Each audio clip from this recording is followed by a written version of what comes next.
hemorrágico, tá? Primeiramente, a definição de AVC é um paro na função neurológica causado por uma interrupção no fluxo sanguíneo cerebral. Essa interrupção ela pode ser causada por uma obstrução, igual eles apresentaram, que é o isquêmico, ou pode ser apresentado por um sangrado, que é o nosso, que é o caso hemorrágico, tá? O isquêmico é o que mais acontece, que é 80% dos casos, porém o nosso, que é o hemorrágico, ele é o mais perigoso, é o que causa mais morte, tá? Então, ou ele vai causar uma morte ou uma possível sequela. Dentro do AVC hemorrágico, nós vamos ter duas divisões, que é a divisão paracamentosa, que vai ser o sangrado dentro do tecido cerebral, e a intra-aracnoide, que vai ser o sangrado entre o cérebro e as meninges, tá?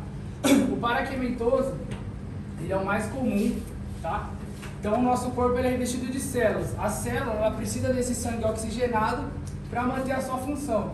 A partir do momento onde não chega esse sangue, seja por uma obstrução ou por um sangrado, há uma necrose desse tecido, tá? Então, a maior causa do hemorrágico paracamentoso, que é o mais comum, nada mais é que a pressão alta, a hipertensão. Então, esse vaso ele não suporta a pressão, estoura e é um sangrado. Já o outro é causado por anomalias dos vasos, tá? Então, geralmente, ele é causado por um estouro de coágulo. É isso aí.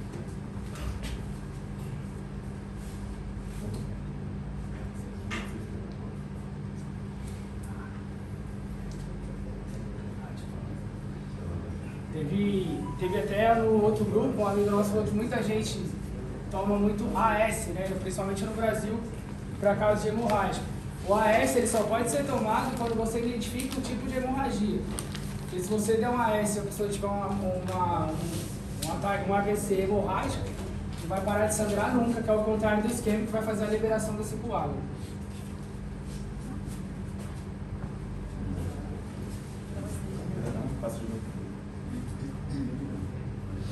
Bueno, hablando sobre lo que sería la hemorragia intraparenquimatosa, se supone que 10% de todos los ACV, digamos, son de mortalidad elevada dentro de lo que sería el hemorrágico con un 20 a 50%.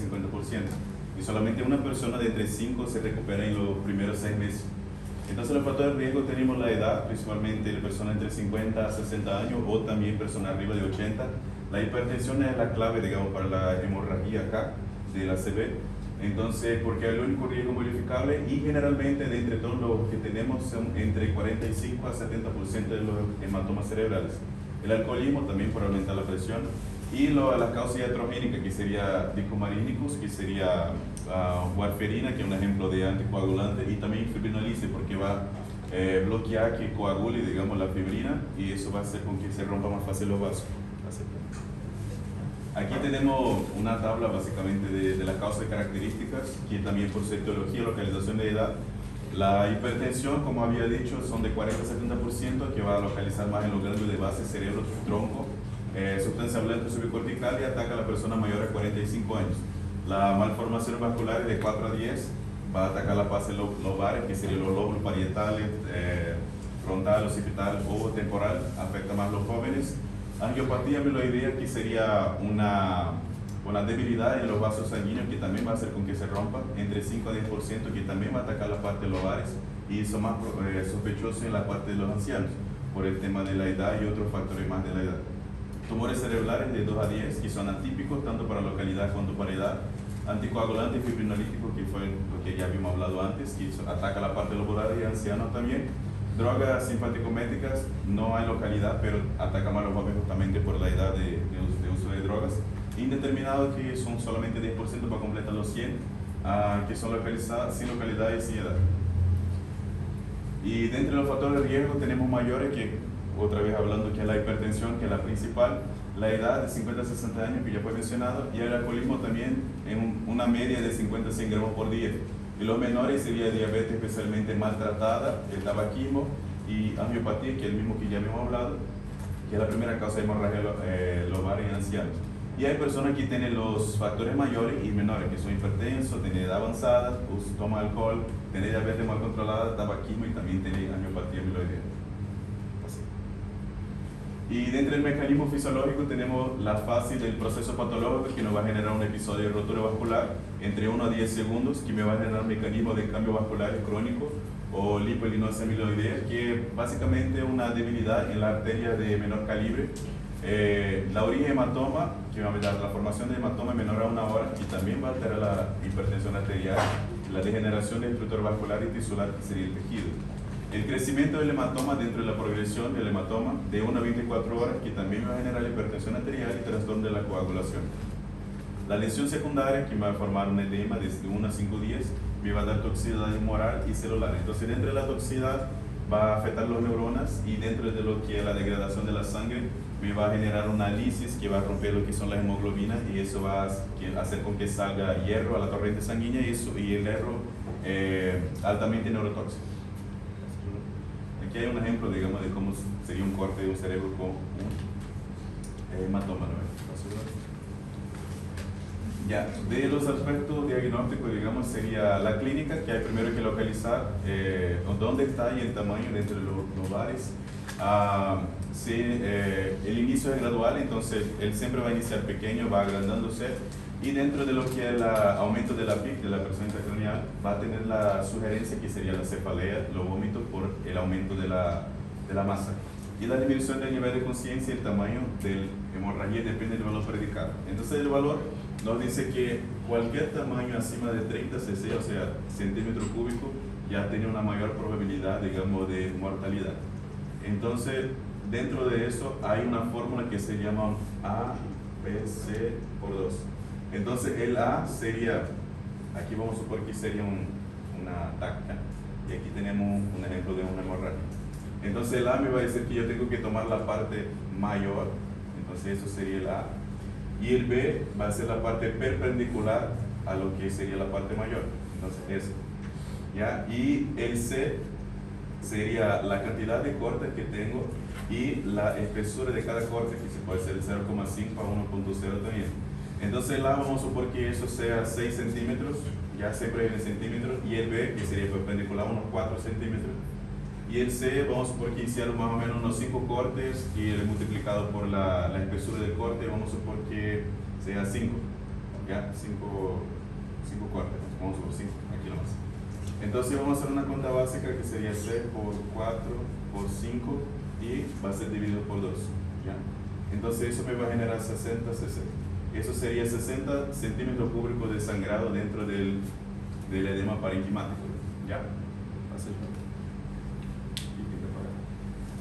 Dentro de eso, si la persona tiene un problema como este, de hemorragia, hay una disfunción neurológica según la localización. Entonces, como los lóbulos hay frontales, parietales, occidentales, temporal y también cerebelo, dentro de la localización frontal tenemos confusión, excitación psicomotriz, alucinaciones, foco motor, parecía y aproxia motriz también. Aproxia sería no puedo mover los miembros, digamos, voluntariamente. Dentro de los parietales tenía hemiparesía con trastornos sensitivos asomatonosia, o sea, él ve una parte del cuerpo pero no siente que es de él.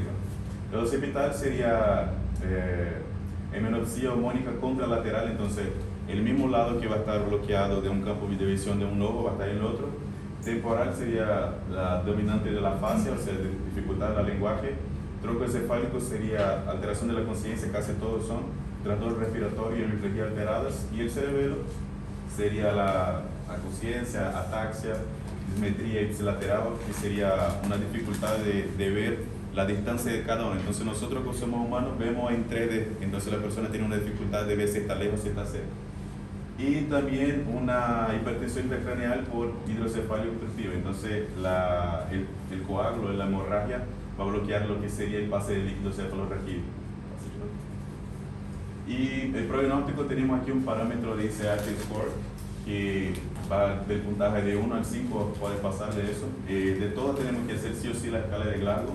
Si me da de 3 a 4 me va a dar 2 puntajes, 5 a 12 1 y 0 de 13 a 15, que normalmente la mayoría puede llegar así. Volumen de hemorragia intracraneal, entonces por ejemplo del paciente que hicimos acá dio arriba de 60, entonces ya tendría 2 puntos.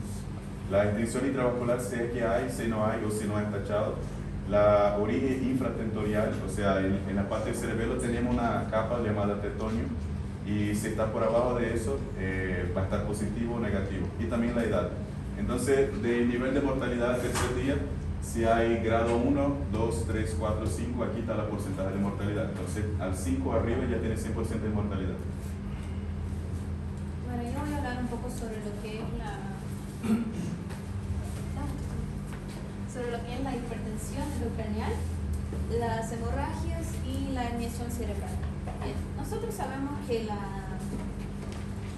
el cráneo es una estructura ósea que es rígida y ella tiene la función de proteger el cerebro, ¿no? Y esa estructura craneal está compuesta por 80% de tejido cerebral, 10% de líquido cefalorraquídeo y 10% de sangre. Y juntas estas estructuras craneales van a estar conformadas, van a estar dentro ahí de la cavidad craneal y van a componer lo que es esa estructura. Bien, la hipertensión endocraniana va a ocurrir cuando lo que pasa es que dentro de la cavidad craneal tenemos lo que es la PIC, que es la presión intracraneana.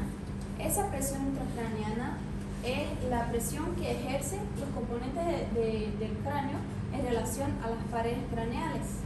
Y la presión normal que tenemos en nuestro cerebro es de 10 a 15 y algunas literaturas dicen que hasta 20 milímetros por mercurio sería una presión normal.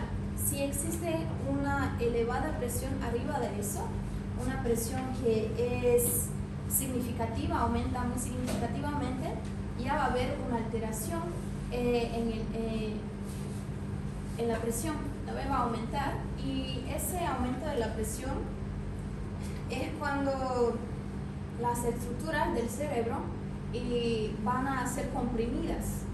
Entonces, al ocurrir esa compresión del cerebro y de las estructuras craneales, es cuando va a ocurrir la herniación cerebral.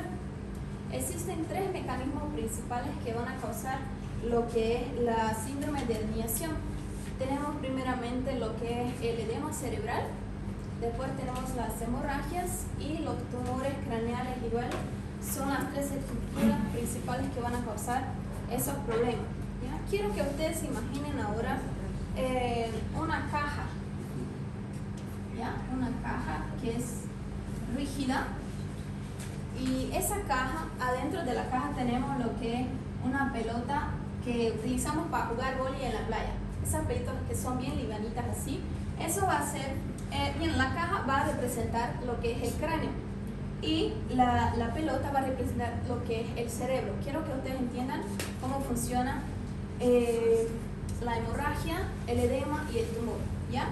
Entonces, esta pelotita va a ser lo que es el cerebro, y también tenemos lo que son las muellas que van a sostener lo que es el cerebro, que van a representar lo que es el líquido cefalorraquídeo y los vasos sanguíneos, ¿ya? Digamos entonces que, como pueden ver ustedes, las muellas van a representar el líquido cefalorraquídeo y los vasos. Ellos, como pueden ver ustedes, están sosteniendo ahí la pelotita en el medio, ¿no ve?, de la caja, y ese representaría el cerebro. Entonces es lo mismo que ocurre en el cerebro, ¿no ve? Esto sería una forma normal del cerebro, sostenido ahí por el líquido cefalorraquídeo y los vasos sanguíneos. ¿Y qué ocurre entonces en el edema? En el edema ocurre lo siguiente: el cerebro empieza a absorber lo que es el agua, y al absorber el agua, la pelota, ¿no ve?, al absorber el agua, lo que va a hacer es que se hinche la pelota o el cerebro en el caso, y va a haber una mayor presión en el dentro del cráneo, y al haber esa presión es cuando ocurre el edema cerebral.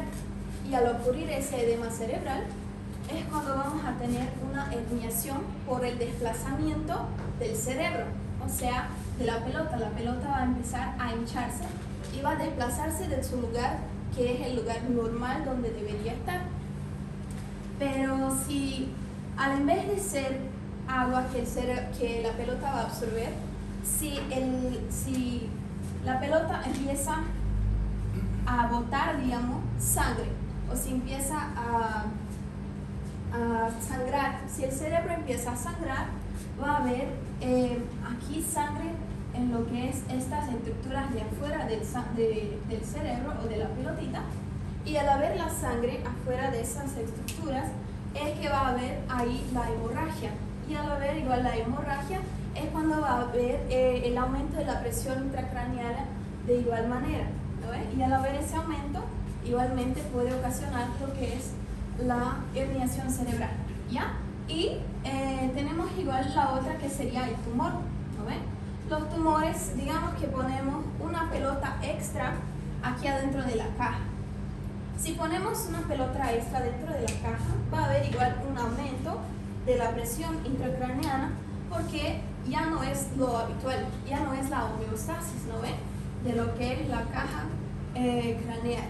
Entonces va a haber un aumento de la presión o del volumen del líquido cefalorraquídeo, y va a haber igual una herniación cerebral, ¿ya? Y si el edema, la hemorragia y el tumor no son controlados, puede haber, ellos comienzan a ejercer una presión sobre lo que es el cerebro, y el cerebro va a empezar a descender en dirección al tronco encefálico, que sería en dirección a esta parte, ¿ya? Existen algunos nombres para algunos tipos de hernia, que es la hernia subfalcina, que es cuando esta estructura que es el tálamo empieza a descender. Esta sería la herniación subfalcina. Tenemos igual la hernia transtentorial, que es cuando esta región es la transtentorial central, empieza a descender. Esa es la herniación transtentorial. Y tenemos la herniación transtentorial uncal, que es esta región que empieza a descender hacia el tronco.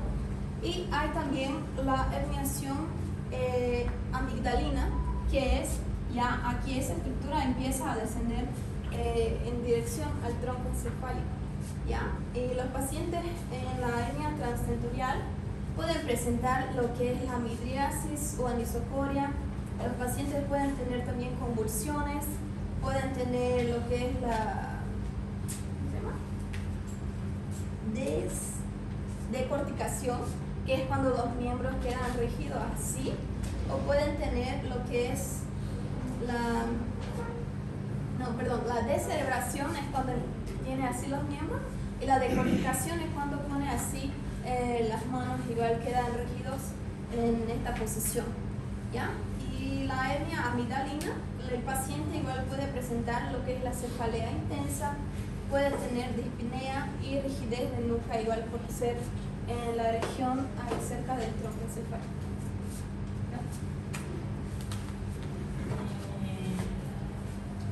Bueno, tenemos estrategias asistenciales y diagnósticas, ¿no?, para ese tipo de ACP.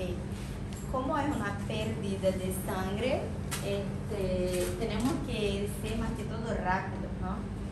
Y de ahí vamos a utilizar rapidez en todo, en su anamnese, para saber más o menos cuánto tiempo, cuándo presentó síntomas, cuánto tiempo tardaron a llevar al hospital esse paciente, e isso, um manejo clínico rápido igual. Su atención extra-hospitalaria seria isso, anamnesis, bem precisa, bem exata, direta, incluso ventilaciones para manter o cuerpo estable hasta que llegue a un centro de salud que esté preparado para recibir ese paciente, ¿no? Y isso vai incluir um equipo bem preparado, com neurólogos, enfermeiros e fisioterapeutas que vão ajudar esse paciente. E su diagnóstico, más que todo, son su anamnese, ¿no?, que vamos a preguntar a quién llevó ese paciente, a sus familiares, todo eso, desde quando isso passa os sintomas, se apresentou algo antes, pero para confirmar se ou sim exames de imagens. Em primeira linha, uma TC, que seria a tomografia computadorizada. Por quê? Porque, mais que tudo, rapidez, estamos correndo contra o tempo, não é? Então, por isso, daí nos vai mostrar onde está ubicada essa hemorragia e seu tamanho. Por isso, é de primeira linha, ou seja, é essencial, sim ou sim, a primeira. Depois, vamos fazer uma ressonância magnética, que é mais que todo um estudo que nos vai mostrar, ou seja, hemorragias mais pequenas ou subagudas que não se vê tão facilmente em uma tomografia computadorizada. E isso nos vai ajudar a diagnosticar possíveis complicações, não? E por último, uma angiografia, que é mais que todo um estudo da vascularização do cérebro e nos vai mostrar malformações vasculares ou possíveis aneurismas. Aqui uma angiografia, outra. E a parte disso, podemos pedir também provas laboratoriais, que são toxicológicas, para saber se a pessoa não utiliza, em caso de pessoas jovens, não é? Porque maiormente são em casos de hipertensão, em pessoas maiores, recuento sanguíneo, que vamos ver eritrocitos, ureacreatinina, função hepática, glucosa, estudo de coagulação e mulheres em período fértil, provas de embaraço. E isso. E o tratamento inicial seria baseado em centrar lá em la diminuição la controlar a pressão intracranial e também controlar os sintomas do paciente.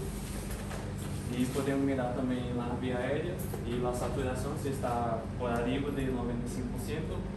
E em caso de paciente estar taquipneia ou com ansiedade, podemos administrar analgésicos, porque pode ligar com um dolor intenso de cefaleia, que isso pode provocar um